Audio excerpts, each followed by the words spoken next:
Hello, everyone. It's Mari-Lyn here, and we're on the podcast about how to create impactful legacy and welcome.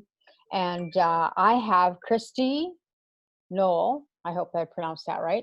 And on the call with me today, and we're going to talk about what she does. So, Christy, tell us how you got into doing what you're doing, and how much fun are you having at it?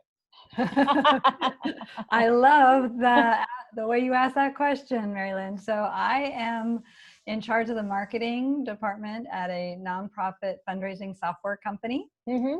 And I also have written a career advice book. So I will walk you through the first part of my career. Okay. But I went to school in Los Angeles with aspirations of being a broadcast journalist. Mm-hmm. I worked at a local cable company in the production department, and was a great learning environment to learn all about cameras and audio and putting together stories and combining news and entertainment. From there, I got a job at a local regional sports network, cable sports network. And it was a startup, and it was a lot of fun. And it was one of those environments where, there was Nerf balls flying by at any given time, and ping pong tables, and athletes coming through, and tickets to sporting events and concerts that were in town. So it was really fun and really exciting. And we have a softball team and all that stuff. After a couple of years of doing that, I really liked the company, but I didn't like what I was doing so much anymore. I was in the programming department. And I was looking over at the marketing people and thinking, that looks kind of actually really interesting. So when it was time to start looking, I found a job at another entertainment-based startup that was digital music. So music for homes, businesses, and planes, commercial free. And at the time, that was somewhat of a novelty. Now we all have it on Spotify and on our phones. But so worked my way up. So I was one of the first employees there, started the B2B division as a very young marketing person, worked my way up to running the company's marketing department, and learned on the jobs, which is all the good things and bad things that come with doing that, right? Made mistakes, but made some success and some wins. And ultimately, did some consulting still in marketing. And at the same time, I became a nonprofit volunteer. I was an athlete, a fundraising athlete. I ended up coaching for in that capacity as well for a nonprofit, and helping other athletes train and fundraise. I was really interested in a nonprofit career, but they are not, it's very hard to get in at the high level in a nonprofit unless you've worked your way up. It's one of the issues.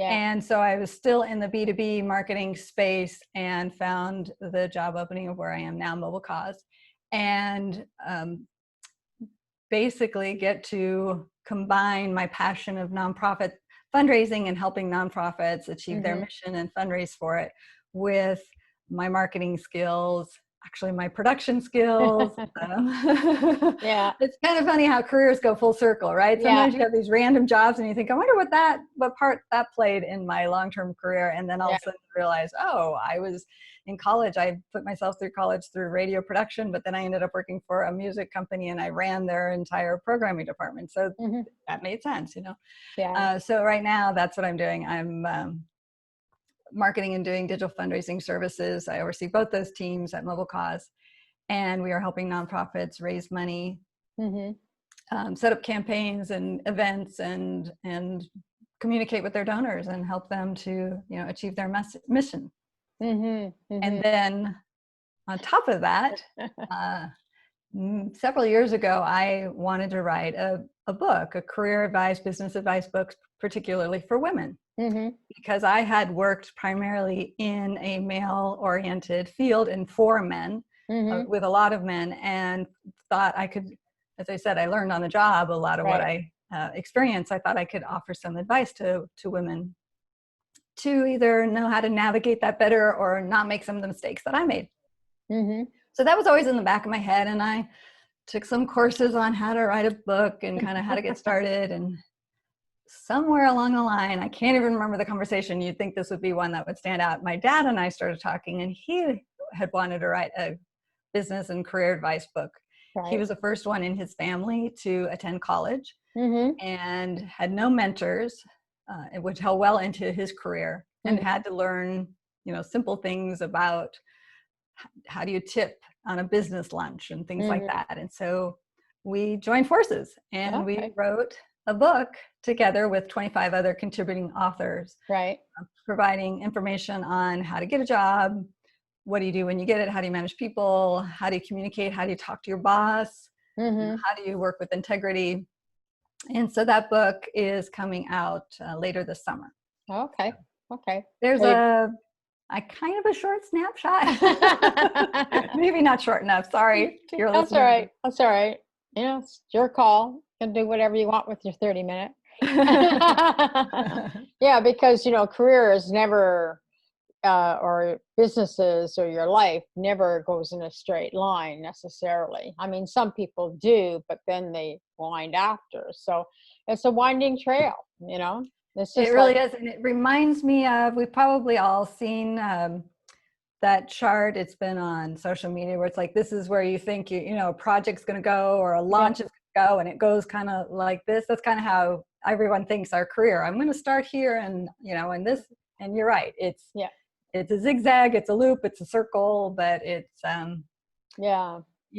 but somehow in my case, and a lot of other colleagues and friends I have, that somehow the dots do get connected. You just might not know it. So for anybody who's young in their career, and it might not make sense now, at some point it's going to make sense and become really clear. So even if it's something you don't like doing, that's the crazy thing. It's like, oh, this isn't my favorite thing. That wasn't my favorite job, but man, somewhere along the line, I used what I learned and put it to good practice, and it, paid off. So there might be bad jobs, but I don't think there are bad experiences from them, because you will always take away something that you'll apply somewhere down the line. Right. Yeah. And we always have mentors in our work, or people that help us or guide us along the way that we can learn from and go from there, So I agree with you that it's a windy road, and it's never direct, but every job you always learn something, and that whatever you learned at that job, you can apply it to the next one, So there's always even circumstances that you go, oh, this happened before I saw, and then you go, kind of thing. So it helps you to become more clear, I guess, if you will, about what your next step is going to be, or what you can do in that position, right? Exactly. And as I said, in one of my first, real jobs when I was working at the Regional Sports Network, as much as I loved that company and all the people I worked with, I didn't love what I was doing after a period of time, but it gave me the opportunity to look around and see what all the different functions and roles were in the company, and start to, like, I had never occurred to me as a young person at UCLA, which is a liberal arts school. So I graduated with a political science degree. There wasn't anything, what I would call practical. It was liberal arts. So it didn't have marketing or, thing like that. So that didn't occur to me as a job opportunity. But then when I saw what they were doing, and I thought, oh, that's really interesting. You use, the creative side, and there's analytics, and you get to, influence the business in a really interesting way. So that opened my head to this opportunity of, that could be a really cool, career choice. Right. And as you were saying, that sometimes you learn by, looking at other people. I learned to be a better boss because I've had some really bad ones. Yeah. And more than learning what to do, I learned what not to do. Right. So I kind of figured out, again, by trial and error, going, that was a really bad way to, coach me, to tell me I got a raise, whatever it was. It was one of those things. It's like, I don't know what the right way to do it is, but I know that didn't feel good as the employee, and I'm not going to do that to somebody, on the road. And so those lessons I've taken with me. And then of course, over time, I've worked with people who are better bosses. And then I went, aha, okay. That's a much better way to do that. Yeah. That's sort of how I got Hard at Work started. I had so many crappy bosses that I said there has to be a better way to educate people to treat their employees better. So, so that's kind of how I got started myself. And I get, I think we all have had crappy bosses one time or another, and a lot of times it was just because, you had a coworker or a manager that got promoted to a role and they got no training for it. So it's not really their fault, but at the same time, there's just some stuff in there rather than, and of course you're not really taught to ask other people for help. You're supposed to figure it out. Right. So there was a lot of those situations, but yeah, it's always Yeah, I very, totally very agree with interesting. you, Mari-Lyn, in that in many cases, I think people get promoted because they're good at what they were doing. Sales is a perfect example, right? People get promoted out of the sales job to be a sales manager, and those are very different skill sets. Right. And you can be the world's best salesperson. You're probably going to make a lot more money staying in sales if Right. you're really good at it Yeah. than managing. And those skills don't transfer. And people can be a really good sales manager having not always been a good salesperson. And so, but that's just the natural inclination. So it's kind of, and so that's a reason why a lot of people are not good bosses. I think a lot of people are not they just don't have the empathy and the ability to connect with people. They might be very good at making decisions and, getting things done in a, more technical or production or process way, but just can't communicate well with employees. Good thing is that's typically, it might not come natural, but that's something that you can learn if you choose. And so I don't think people set out to be bad bosses. No. Hope they don't.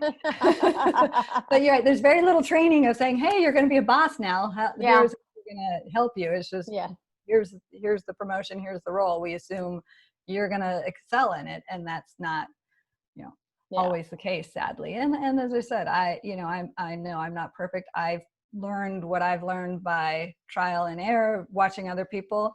One of the main lessons I've learned, and I don't know if this is something you have learned or have witnessed, is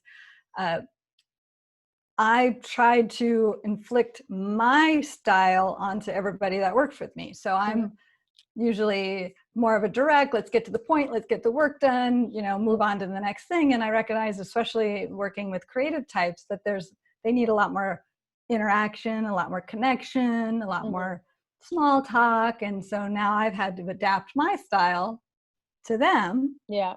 And I get so much better of productivity, and they feel better about themselves and their job just by me recognizing what they need, instead of me just going, okay, I've got 15 minutes, I gotta and that didn't work for them. And that made me work for me, but that didn't work for them. So and everybody's different. Some people need more small talk and personal chit chat and connection, and some people need to know more about the bigger picture and how is what I'm working on going to fit into what we're trying to achieve. So I need to understand all of that before I can really, dig down into what I'm doing. Or I need a lot of feedback and affirmation, or maybe they need to have you be a little bit more hands off and feel like they can to run with it. So that's one of the things about becoming a good leader, a good manager, or a good boss, is understanding how you can get the most out of your employees. And that's not always the way you get the best out of myself, because my style is very different than actually most of the people who work for me. Yeah, but we all learn, right? We learn. Yeah, and when I realized things weren't working, I had to take a long, hard look and go, what can I do? Yeah, do a U-turn. Yeah.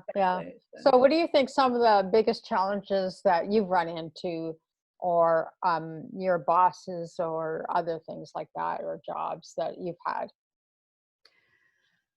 Well, I think one of the biggest lessons, or biggest surprises for me is, especially when I was first young in my career and I got to start hiring people, I thought, oh, it's going to be so great to hire somebody and interview and be able to, it's a lot of work. It's a lot of work to find people. It's a lot of work to train them. It pays off in the end, but you don't get the payback right away. So you have Mm-hmm. to be willing to invest that time, and then what I think a lot of, especially women, make mistakes is it's just faster if I do it myself at this point. Yeah.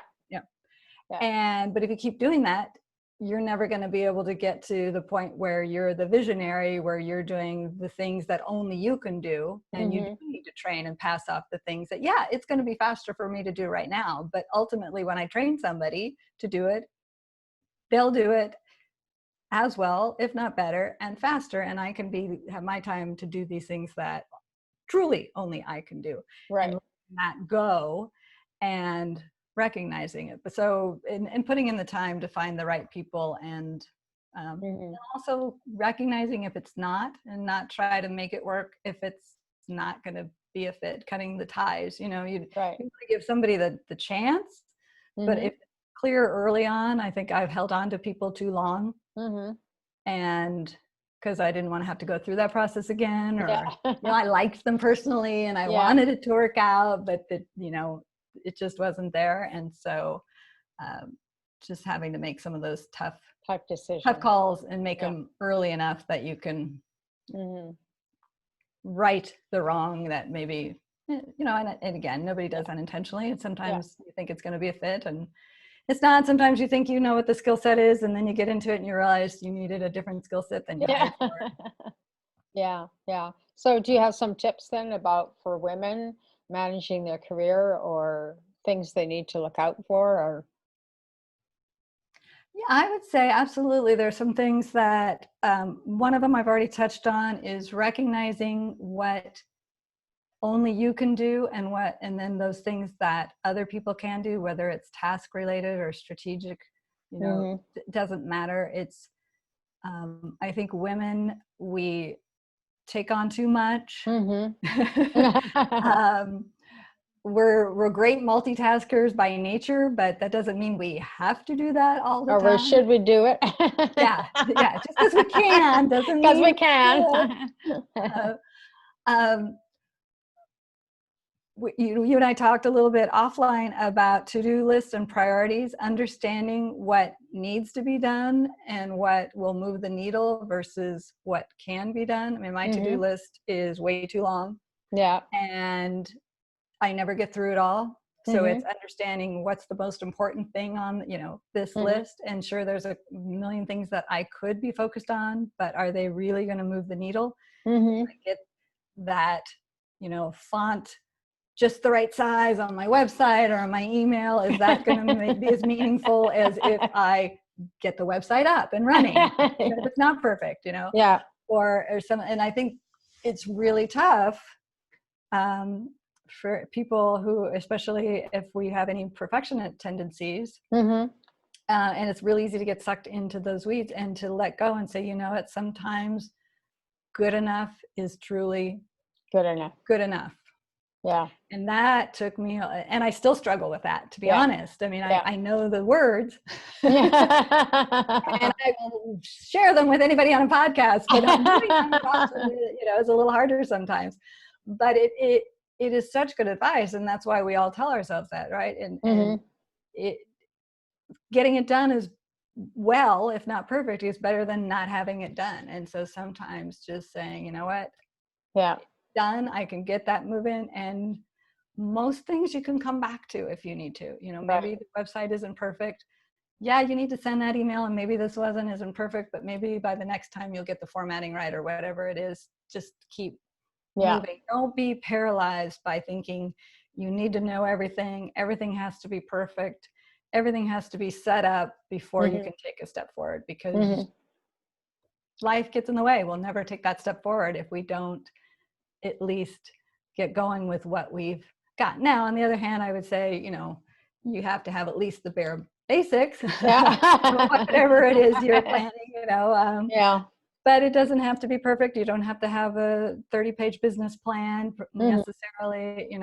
It's depends on where you are and whether you're an entrepreneur or working with somebody, but understand that forward progress is what you're achieving and what you want to achieve, and to make that, even if it's not as perfect or exactly as, it kind of goes back to what we started with, right? Yeah. the career goes like this, and sometimes we want our project launch, our company launch, our entrepreneurship launch to be this perfect, planned out every step, you know, as we dreamed it. Yeah. And then COVID-19 comes along, you know, Yeah. something like that. It's not that, it's something, and then, you know, it kind of changes things. So you just keep moving and keep going. Yeah.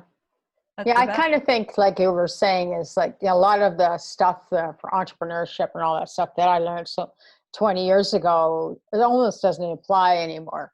And like you were saying, it doesn't have to be a formal 10-page business plan anymore, because the only time you really need a business plan anyway is if you're going to apply for financing. And but to me, it's just, if you have a marketing plan, go for it, you know, and because that'll guide you, right? And of course, a business plan, I know some people will disagree with me and say, well, that's a living document. It's ongoing. I'm like, yeah, but how often do you read it? That's what I would say. Yeah, that's great. But who else is reading it? How often do you reference it? Who else is reading it? Yeah. And for me, it's evolved so much that even if I would have written it 2 years ago, it wouldn't look anything like it. Then I'd be rewriting it you know, who has time for that? I'm more worried about trying to get a book launched and get on social media and, you know, get my website out and things like that. So clearly, I agree with you. If you need financing, if you're trying to get, you know, backers or something like that, then it's a different story. But I think, especially because women, we do multitask and we do have vision for the most part. We can see what that's going to look like, what we need to get done. We know we're going to need a website. We know we're going to need an email service provider. You know, we know if you have an e-commerce store, that you need a platform to be able to do that, or you know, whatever it is that you're doing. I don't think we need to write that down to make that happen. Well, that's just on a to-do list. You need lists. Yes. If you work on lists. I like a to-do list much better than a business plan. Yeah. You know, for me, I try not to do the to-do list. And you know what? I didn't get anything done. So, so I'm back. Well, I know the experts would disagree with the way I use a to-do list. And most of them say, you know, you shouldn't have 20 things on it, and you shouldn't. You should only have a couple things, and it should be, you know, truly achievable and stuff. But I like to get it down to remember what, you know, and I'll prioritize it, or I'll shift things.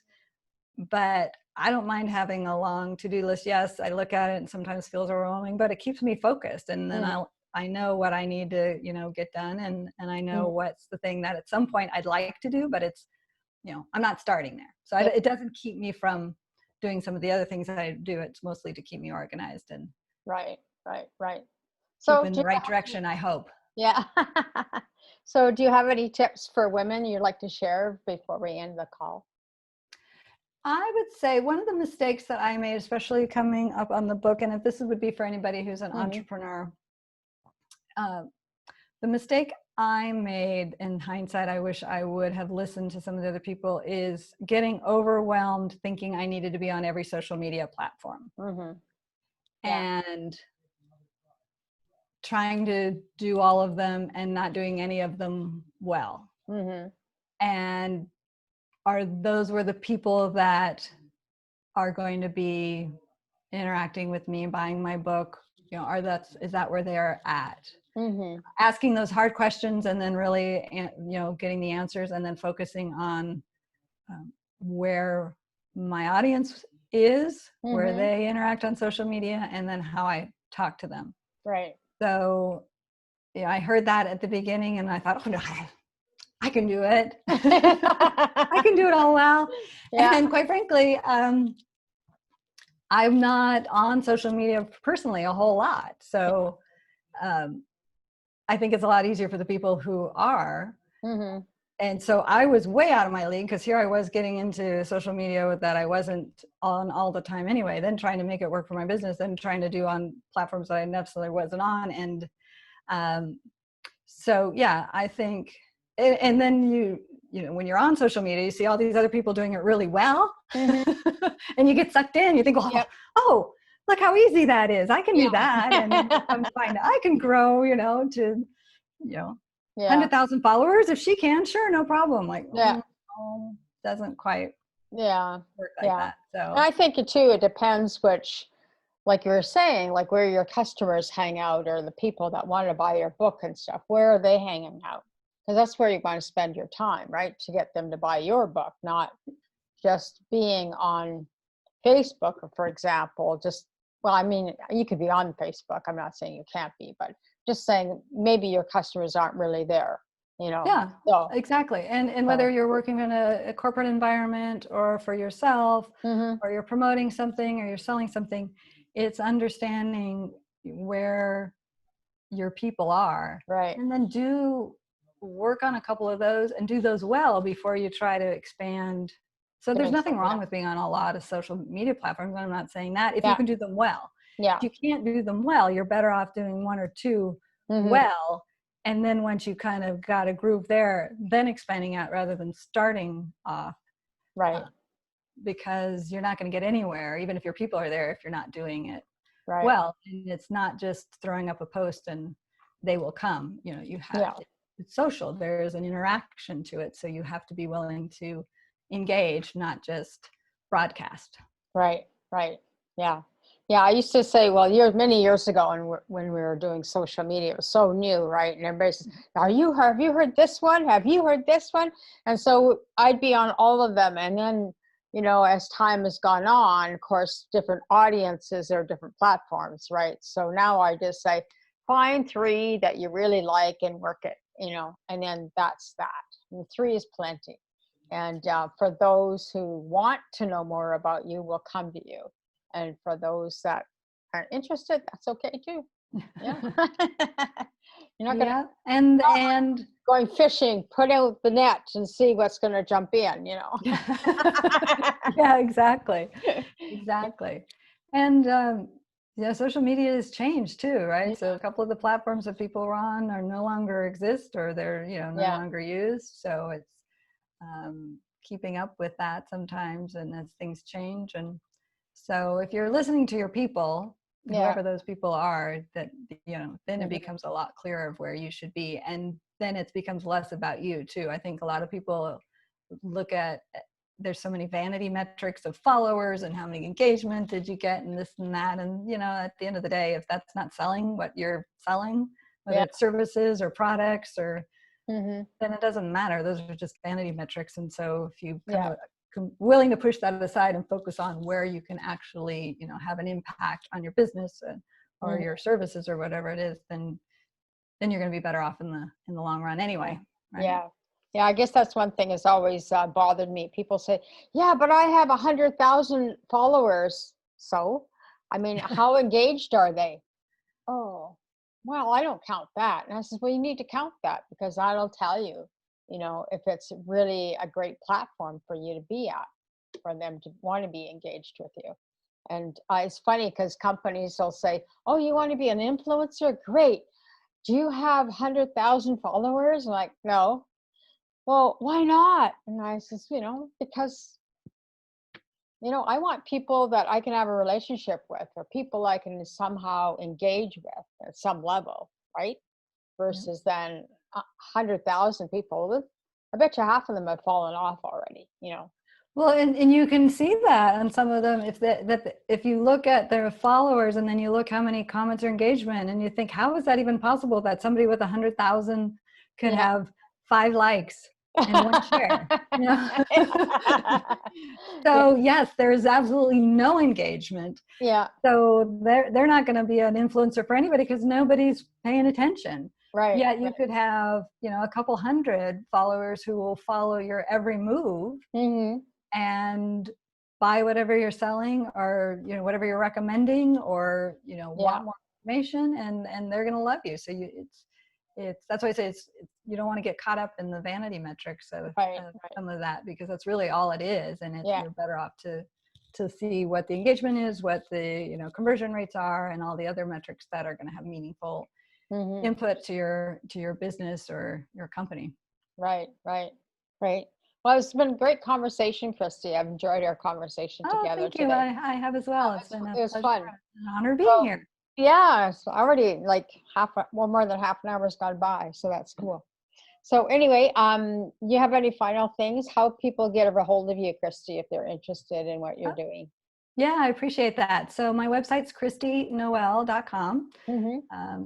ChristYnoel.com. Yeah. And I have some of my tips. I have in a free PDF that you can go to ChristyNoel.com/get-promoted. Mm-hmm. And I've got some tips on basically how to work better at your job to get recognized and elevated. No matter, these tips are not for young professionals to be promoted. They're great tips for anybody in the workplace, just basically to get recognized Right. and appreciated for the work that they're doing with an effort to move their career ahead.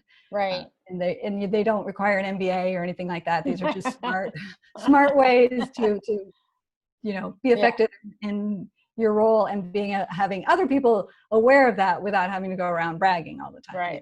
Right. Right. Yeah. And plus on this podcast, she'll have a post, a page on podcast Hard at Work Online, and plus the voice will be on Anchor soon. It's all under Impactful Legacy. So thank you so much for joining me today, Christy. Enjoyed our conversation. Thank you for having me. And it's been a great pleasure. Yeah, so I'm sure we'll continue on some other time. So anyway, take care, everybody, and please be kind to each other. We are all in together, so just share your kindness. Thank you. Okay, bye-bye.